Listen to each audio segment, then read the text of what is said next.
തിരുവനന്തപുരത്ത് രോഗബാധിതരായ ഇരട്ടക്കുട്ടികളോടും ഭാര്യയോടും ക്രൂരത കാണിച്ച ഭർത്താവ്. നമസ്കാരം, കൊട്ടാരക്കര മീഡിയയിലേക്ക് സ്വാഗതം.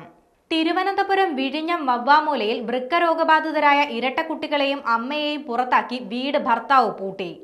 29 വയസ്സുകാരിയോടും 5 വയസ്സുള്ള ഇരട്ടക്കുട്ടികളോടുമാണ് ഈ ക്രൂരത.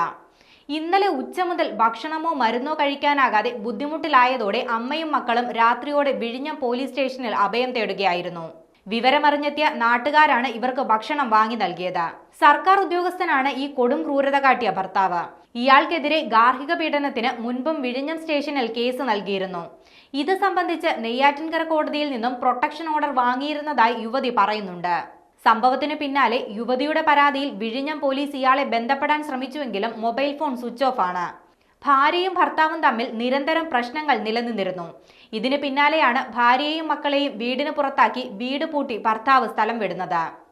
നേരത്തെ കോടതി അനുവദിച്ചു നൽകിയ പ്രൊട്ടക്ഷൻ ഓർഡർ നീട്ടി നൽകുന്നതുമായി ബന്ധപ്പെട്ട് യുവതി കോടതിയെയും സമീപിച്ചിരുന്നു. അതേസമയം ഒരു കാരണവശാലും വീട് തുറന്നു കൊടുക്കില്ലെന്ന് ഭർത്താവ് പറഞ്ഞതായി യുവതി പറയുന്നുണ്ട്. നിലവിൽ ഭർത്താവിനെ കണ്ടെത്താനുള്ള ശ്രമത്തിലാണ് പോലീസ്. സംഭവത്തിൽ കേസെടുക്കുമെന്ന് വിഴിഞ്ഞം പോലീസ് വ്യക്തമാക്കിയിട്ടുണ്ട്.